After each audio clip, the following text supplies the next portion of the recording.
بہت سارے لوگ کفر کے غلبے کو دیکھ کر کے کافر بنتے چلے جا رہے ہیں، جس میں نوجوان لڑکے بھی ہیں،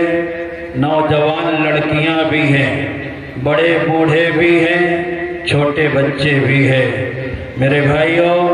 اس دور میں بہت عظیم خدمت یہ ہوگی کہ کوئی جانباز اٹھے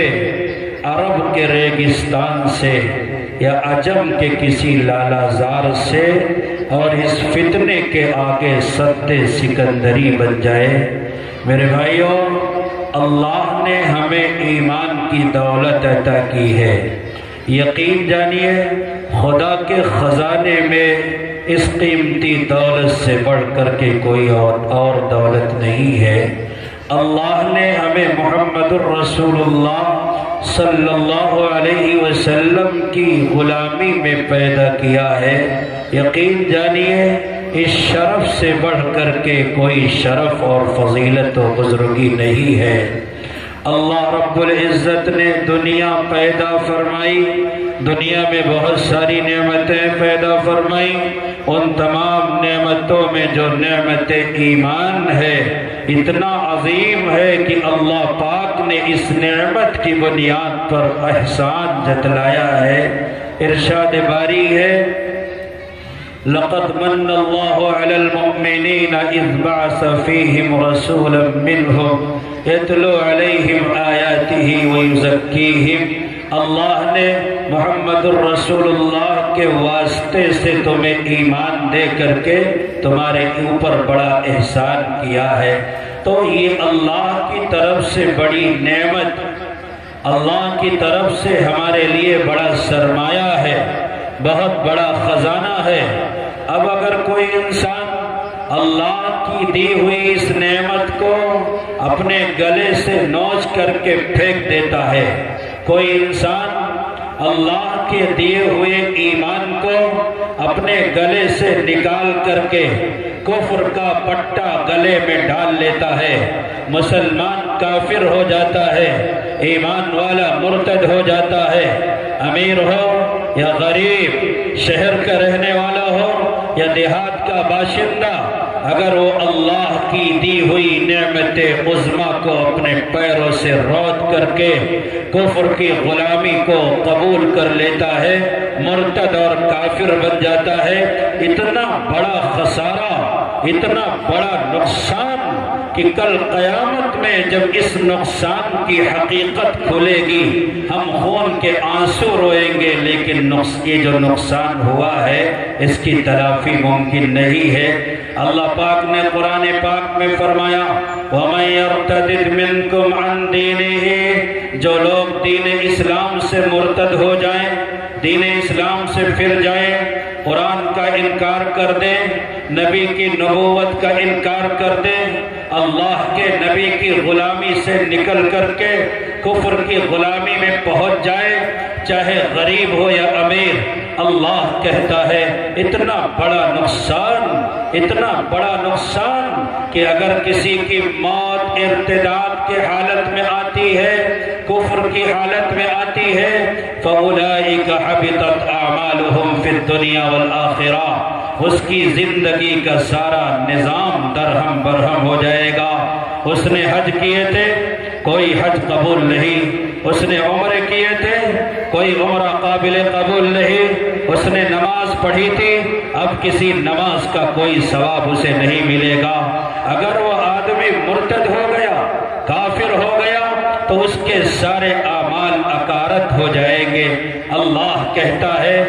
آگے ارشاد فرماتا ہے کہ صرف یہی نہیں کہ اعمال اکارت ہو گئے، اعمال تباہ و برباد ہو گئے، اعمال بیکار ہو گئے، بلکہ اس کے نتیجے میں مرنے کے بعد کی زندگی جو جہنم سے عبارت ہوگی، یعنی ہمیں جہنم کے اندر ڈال دیا جائے گا، ایک دن کے لیے نہیں، 2 دن کے لیے نہیں، 3 دن کے لیے نہیں۔ میرے بھائیوں، جو مرتد ہو گیا، جو کافر ہو گیا، اللہ کے کلام کی آیت کو ان تمام مردوں کے سامنے بھی پیش کرو جنہوں نے کفر کا غلبہ دیکھا اور کفر کے پالے میں چلے گئے، ان بہنوں بیٹیوں کو بھی جا کر کے بتاؤ جا کر کے انہیں سمجھاؤ کہ جنہوں نے کفر کے ساتھ نکاح کر لیا اس امید پر کہ ان کو دولت ملے گی، بنگلہ ملے گا، کوٹھی ملے گی اور وہ کاروں میں بیٹھ کر کے گھومیں گی اور ان کو دنیا کی عیش و عشرت ملے گی، میرے بھائیوں اللہ کا قرآن یہ کہتا ہے بتاؤ نوجوانوں کو، مردوں کو بھی عورتوں کو بھی جو دین اسلام کو چھوڑ دیتے ہیں، کافر ہو جاتے ہیں، مرتد ہو جاتے ہیں، فیمت وہو کافرون، ایمان کی حالت میں نہیں کفر کی حالت میں ان کی موت آتی ہے، اللہ کہتا ہے کہ یہ لوگ دوزخی ہے، جہنمی ہے، لالچ میں چھوڑا جب بھی جہنمی، ڈر کے مارے چھوڑا جب بھی جہنمی، ایک دو دن کے لیے نہیں، خالدین فیہا، جہنم میں ہمیشہ ہمیشہ جلیں گے، اے اللہ کا قرآن کہتا ہے۔ میرے پیغمبر فرماتے ہیں میں نے دین کو لوگوں کے سامنے پیش کر دیا، دین کی بات بتا دی، میں نے اپنے دن و رات کو قربان کر کے، اپنی صلاحیت و استعداد کو بروئے کار لا کر کے، محنت کر کے، مجاہدے کر کے، مشقت اٹھا کر کے اپنی شریعت کو امت مسلمہ کے سامنے لا کر کے پیش کر دیا، اب جس کے جی میں آئے وہی پائے روشنی، میں نے تو دل جلا کے سرے عام رکھ دیا، اب اس کے بعد اگر کوئی کافر ہو جاتا ہے، کوئی مرتد ہو جاتا ہے، کوئی انسان اللہ تبارک و تعالیٰ کی دی ہوئی عزت کو عزت نہ سمجھ کر کے کفر کا پٹا اپنے گلے میں ڈال لیتا ہے، کوئی لڑکی کسی کافر سے شادی کر لیتی ہے، کوئی لڑکا کسی کافرہ لڑکی سے شادی کر لیتا ہے، جبکہ قرآنی حکم ہے وَلَا تُنْكِحُ الْمُشْرِكِينَ حَتَّىٰ يُؤْمِنُوا، بتاؤ ایک مسلمان مرد کا نکاح صرف مسلمان عورت سے جائز ہے، ایک مسلمان لڑکی کا نکاح صرف مسلمان مرد سے جائز ہے، اگر وہ غریب ہے، اگر وہ لاچار ہے، اگر وہ غلام ہے، بہرحال غلام ہے، لیکن پھر بھی نکاح اگر جائز ہے تو صرف اسی سے جو ایمان والا ہو، کافر سے مومنہ عورت کا نکاح درست نہیں ہے، اللہ کہتا ہے قرآن پاک میں، اور میرے پیغمبر فرماتے ہیں کان کھول کر کے میری بات کو سن لو، میری طرف تک تکی بات کر دیکھو تاکہ میں اپنی باتوں کے ذریعے سے تمہارے دلوں میں اتر سکوں۔ دور حاضر کا بڑا المیہ ہے، یہ نہ سوچو کہ ہمارا علاقہ محفوظ ہے، اللہ کی قسم یہاں علماء بیٹھے ہوئے ہیں، اس علاقے کی حالت کی ترجمانی کی ہے، یہاں کے حالات بتائے ہیں، ایسا لگتا ہے جیسے میرا دل پھٹ جائے گا، بہت اداس ہو گیا، اسلام کی دولت ہمیں ملی، اسلام کے ذریعے سے اللہ نے عزت ہمیں بخشی، اللہ کے نبی کی غلامی میں ہمیں پیدا کیا گیا، محمد کی غلامی ہمیں عطا ہوئی، اس کے بعد بھی اگر ہمارا نوجوان مرتد ہو جائے، ہماری نوجوان لڑکی مرتد ہو جائے، کافروں کے ساتھ بھاگ جائے اور بھاگ کر کے نکاح کر لے، اپنے ماں باپ بہن بھائیوں کو ذلیل کرے، اسلام کو رسوا کرے، اسلام کو بدنام کرے، اس لائق ہے کہ ان ملعونوں کا مرثیہ پڑھا جائے، اس کی قباحت کو بیان کیا جائے، بباغ دہل یہ کہا جائے، میرے پیغمبر کی حدیث ہے من بدل دینہ فاقتلوہ، جو اللہ کے دین سے پھر جائے، مرتد ہو جائے، کافر ہو جائے اور کافروں کے ساتھ بھاگ کر کے یا خوشی خوشی کسی جگہ جا کر کے نکاح کر لے، لبرل ہو جائے، ماڈرن ہو جائے اور وہ کفر سے نکاح کو حلال سمجھے، پیغمبر فرماتے ہیں، میرے پیغمبر کی حدیث ہے، بخاری شریف کی روایت ہے، من بدل دینہ فاقتلوہ، کہ ایسا آدمی اللہ کی زمین پر زندہ رہنے کا حقدار نہیں ہے۔ یہی ہے زندگی تو زندگی سے خودکشی اچھی، یہی ہے زندگی تو زندگی سے خودکشی اچھی، کہ انسان عالم انسانیت پہ بار ہو جائے، ایک ایسی شان پیدا کر کے باطل تھر تھرا اٹھے، نظر تلوار بن جائے، نفس جھنکار بن جائے۔ رومیوں سے لڑائی ہو رہی ہے اور کشتوں کے پشتے لگ رہے ہیں، مسلمانوں میں حضرت امیر المؤمنین عمر ابن خطاب کا زمانہ ہے، فوج نے لشکر کشی کی ہے، لڑائی چل رہی ہے، رومیوں سے لڑتے لڑتے صحابہ کرام میں سے بعض لوگ گرفتار ہو گئے۔ ایک صحابی ہے، آپ میری بات پر توجہ دینا، بہت دور سے اسلام کی ترجمانی کے لیے آیا ہو کہ جیسے خود ترجمانی کر رہا ہو، خدا کرے کہ ہماری قوم کا ایک ایک بچہ دین کا ترجمان بن جائے تاکہ ہم سب کا بیڑا پار ہو جائے۔ میرے بھائیوں، لڑائی میں گرفتار ہو جاتے ہیں صحابہ۔ ان صحابہ میں ایک بڑا مبارک نام ہے، بڑا اجلا نام ہے، بڑا پیارا نام ہے، قابل رشک نام ہے، حضرت عبداللہ ابن حذافہ السہمی رضی اللہ تعالی عنہ کا۔ حضرت عبداللہ کو رومی حکمراں نے گرفتار کر لیا۔ جب دیکھا تو دیکھنے میں ایسا لگا کہ یہ بڑے خوبصورت ہے، بڑے لحیم و شہیم ہے، بڑے اچھے آدمی ہے، تو رومیوں کے حکمراں نے حضرت عبداللہ بن حذافہ سہمی کو بلا کر کے کہا، عبداللہ دیکھو تم بہت پیارے ہو، تمہاری جوانی پر مجھے رحم آتا ہے، تمہاری طاقت پر مجھے ترس آتا ہے۔ اے عبداللہ، اگر تم نے مسلمانوں کے دین سے انکار کر دیا، محمد کا کلمہ تم نے پڑھا ہے، محمد کی زندگی سے، محمد کی غلامی سے، محمد کے کلمے سے برات کا اگر اعلان کر دو تو ہم تمہیں اپنی سلطنت میں شریک کر لیں گے، اپنی لڑکی سے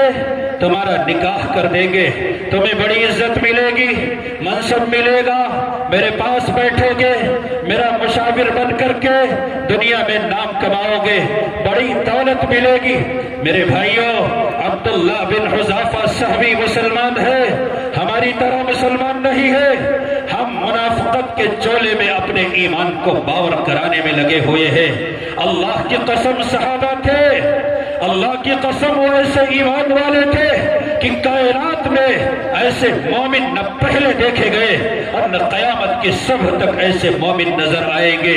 کیا لوگ تھے جو راہ وفا سے گزر گئے، جی چاہتا ہے نقش قدم چومتے چلے۔ گرفتار ہو گئے ہیں، ہاتھوں میں بیڑیاں پہنائی جا چکی ہے، ہتھکڑیاں پہنائی جا چکی ہے، پیروں میں بیڑیاں ڈالی جا چکی ہے، کھانا نہیں مل رہا ہے، پانی نہیں مل رہا ہے، جیل کے سلاخوں میں ہے، چہرہ پیلا پڑ رہا ہے، پیٹ فاقے کی وجہ سے اندر کو دھسا ہوا ہے، بات کرنے کی ہمت نہیں ہے۔ ایسے عالم میں جب رومی حکمراں کہتا ہے عبداللہ اپنے ایمان کو سینے سے نکال کر کے کفر کی غلامی کو قبول کر لے، عیسائیت میں داخل ہو جا، بائبل کو اپنا دستور مان لے، عیسائیت کے سائے میں آ کر کے عیسائیت کو اپنا نجات دہندہ مان لے، تڑپ گئے ہیں۔ کب کبھی تاری ہوئی ہے بدن میں کہ وہ ظالم، تیری اتنی ہمت، تیری مجال، تیری اتنی جرات کہ ہم محمد رسول اللہ کے غلاموں کے شریعت سے کھلواڑ کرنے کی تو جرات کر رہا ہے۔ ارے ہم فاقہ کرنے والے لوگ ہیں، وہ فاقہ کس کی موت سے ڈرتا نہیں، ذرا روح محمد اس کے بدن سے نکال دو۔ اگر تمہارا یہ مشن ہے تو کان کھول کر کے میری یہ بات سن لے کہ محمد رسول اللہ کے دین سے دستبرداری تو کجا، میرے نبی جو طریقہ لے کر آئے ہیں، میرے نبی نے پیشاب کرنے کے لیے استنجے کے ٹھیلوں کی جو ترتیب بتائی ہے، رب کی قسم کھا کے کہتے ہیں کہ محمد کے بتائے ہوئے استنجے کے ڈھیلے کی ترتیب بھی ہم بدلنے کو تیار نہیں ہے۔ اگر تیری یہ امید ہے کہ ہم اپنے سینے سے ایمان کو نکال دیں گے تو یہ تیری آرزو اور تیرا خواب صبح قیامت تک کبھی بھی شرمندہ تعبیر نہیں ہو سکتا۔ اگر تو یہ سوچتا ہے گاڑی کے لالچ میں آ کر کے تیرے ہاتھوں اپنا ایمان بیچ دیں گے، شاپنگ کے لالچ میں تیرے سامنے ہاتھ جوڑ کر کے ڈنڈوت کرنے لگیں گے، تیرے کوٹھی بنگلے اور تیرے نیشنلٹی کے لالچ میں اگر تجھے یہ امید ہے کہ ہم اپنے دین کو خیر بات کہہ دیں گے تو تم دیوانے ہو۔ یاد رکھو، ہر سزا تجویز کرو ہمیں منظور ہے، لیکن محمد کی غلامی سے سودا بازی ہمیں منظور نہیں ہے۔ ایک دیوانہ ہی آخر یہ بتا سکتا ہے ایک دیوانے کو زنجیر سے رشتہ کیا ہے۔ اگر پیروں میں بیڑیاں ڈالو گے، ہاتھوں میں ہتھکڑیاں ڈالو گے، ہم پیروں کی بیڑیوں کو بھی چومتے ہیں، ہاتھ کی ہتھکڑیوں کو بھی قبول کرتے ہیں۔ تمہیں ہماری تاریخ کا علم نہیں ہے؟ پڑھو قرآن، پڑھو حدیث، پڑھو سیرت، پڑھو تاریخ، پتہ یہ چلے گا کہ ہم نے تختہ تار کو بھی بوسہ دے کر کے اپنے ایمان کی حفاظت کی ہے، اور انشاءاللہ ہم اپنے ایمان کی حفاظت کریں گے۔ ہاتھوں میں ہتھکڑیاں ڈالو گے تو سن لو، زنجیر جنوں کا تحفہ ہے، زنجیر سے کیا گھبرانا ہے؟ ہم ہاتھ بڑھائے بیٹھے ہیں، پہنائے جسے پہنانا ہے۔ میرے بھائیوں، حضرت عبداللہ بن حذافہ سہمی کے ضمیر کی آواز میں اپنے بھائیوں تک اس لیے پہنچا رہا ہو تاکہ اسلام کی عظمت کا انہیں پتہ چلے۔ سامنے اگر کوئی آئے اور یہ کہے کہ تمہیں مالا مال کر دیں گے، تمہیں ہم ڈراتے ہیں، دھمکاتے ہیں، تمہاری تکہ بوٹی کر دیں گے، تمہیں تباہ برباد کر دیں گے، اگر کفر کو قبول نہیں کرو گے تمہاری زندگی کا حق چھین لیں گے، تو ہم کفر کی آنکھ میں آنکھ ڈال کر کے کہیں گے فَاقْضِ مَا أَنْتَ قَاضٍ إِنَّمَا تَقْضِي هَذِهِ الْحَيَاةَ الدُّنْيَا۔ اور سن لے ظالم، تیری زبان کتنی گندی ہے، تو بے لگام ہے، لیکن میرے دل کا درد یہ ہے کہ توحید کی امانت سینوں میں ہے ہمارے، توحید کی امانت سینوں میں ہے ہمارے، آسان نہیں مٹانا نام و نشان ہمارا، اور باطل سے دبنے والے اے آسمان نہیں ہم 100 بار کر چکا ہے تو امتحان ہمارا۔ اور سن لے، سر کاٹے گا، ہاتھ پیر کاٹے گا، فَاقْضِ مَا أَنْتَ قَاضٍ، جو بگاڑنا ہے بگاڑ لے، سر پر ہوائے ظلم چلے 100 جتن کے ساتھ، سر پر ہوائے ظلم چلے 100 جتن کے ساتھ، اپنی کلاه کج ہے اسی باپ پنج کے ساتھ، ہم محمد الرسول اللہ کے غلاموں کے غلام ہیں، ہم نے پیٹ پر پتھر باندھا ہے، یہ ہمارے آبا اجداد کی وراثت رہی ہے، ہماری سر کی پھٹی ٹوپیوں پہ طنز نہ کر، ہمارے تاج عجائب گھروں میں رکھے ہیں، ہمارے شاندار ماضی کو دیکھ کر کے مستقبل کے لیے کوئی خطرناک بیڑی ہمارے لیے لانا، ورنہ یاد رکھو ہمارے ڈر سے تو پربت بھی سہم کر کے رائی ہو جاتے تھے، منہ کے بل گر کے ہو اللہ احد کہا کرتے تھے، یہ ہماری اپنی تاریخ رہی۔ میری بات کو سمجھ رہے ہیں نا؟ اللہ کرے آپ کے دل میں میری بات گھس جائے، دل کا درد ہے میرے بھائیوں۔ میں جب سنتا ہوں میرا بھائی مرتد ہو گیا بڑا تعجب ہوتا ہے۔ وَالْعَذَابُ الْآخِرَةِ أَشَدُّ وَأَبْقَىٰ، تھوڑی سی معمولی سی نعمت کے لیے حقیقی نعمت کو تو نے خیر بات کہہ دیا۔ اے صبا جب چمن سے گزرے کہنا بلبل زار سے کہ سامنے ہے قضا کا دن، نہ دل کو لگانا بہار سے۔ 10-20 سال کی زندگی کے لیے